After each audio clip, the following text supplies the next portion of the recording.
This isn't just some ancient tale. This is the story of a man who stood completely alone in a world that was falling apart. It wasn't just about a ship. It was about unbelievable patience and unshakable faith, an ending that became the beginning of everything. People worshipped idols they carved with their own hands. They mocked anyone who spoke of truth. Kindness, laughed at. Justice, rejected.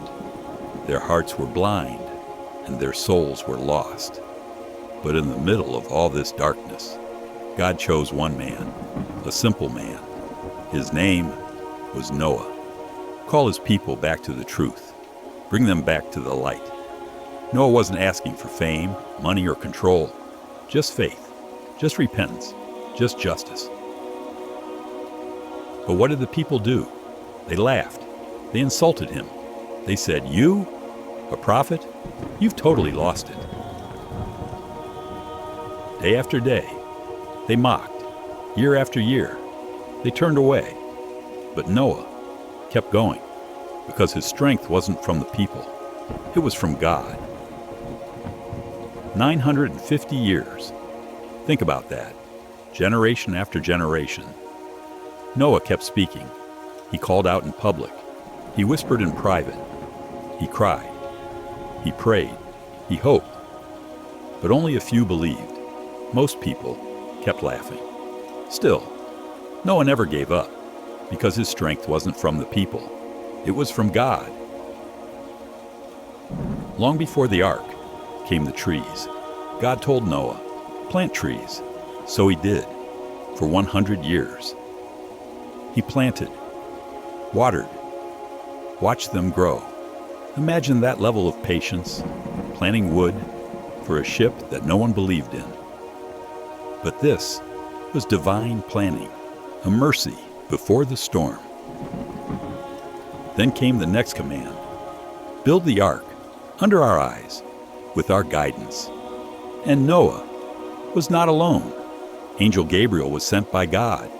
He showed Noah every step, how to shape the wood, how to make it float, how to make it strong. This wasn't just any boat. It was a floating miracle, built by faith, not by sight. But the people, they didn't stop at laughing. They threw garbage at Noah. They spit near the ark. They cursed him, and the very thing that would one day save lives. A ship in the desert? You've gone mad. But Noah kept hammering, nail by nail, plank by plank, not for himself, but for what was coming. When the ark was done, God said, "Now bring the believers, in pairs of every living creature." And here's the miracle. The animals obeyed, more than the people. Lions and tigers, birds and insects, all walked in, 2 by 2. No chaos, no fear, just harmony. The sky opened up. Rain poured down like never before. The ground split open, and water gushed out. It was a flood like no one had ever seen, a massive, roaring ocean, swallowing the earth. But one soul didn't come, Noah's own son. Noah cried out, "My son, ride with us. Don't stay with the disbelievers." But the boy said, "No, I'll climb a mountain. I'll be safe there." And Noah replied through tears, "There's no safety today unless God gives it." Then the wave came. It rose, higher than the mountain, and Noah's son was gone. And when the time was right, God gave 2 commands: to the sky, stop; to the earth, swallow. And just like that, silence. The ark floated for 40 days and nights until it rested on Mount Judy, a real place still there today, located in southeastern Turkey near the borders of Iraq and Syria.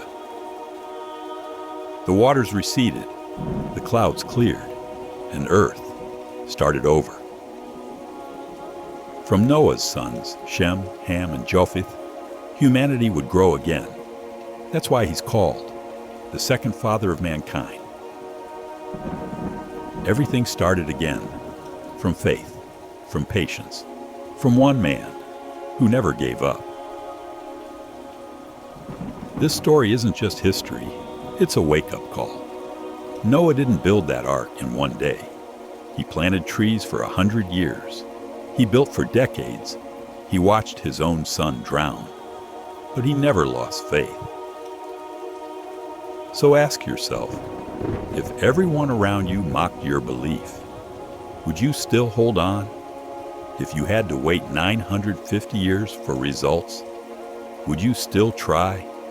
Faith is not easy, but it's everything.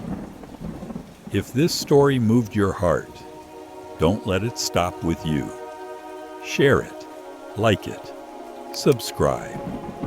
Let's bring back stories that matter. Let's revive the message of the prophets together.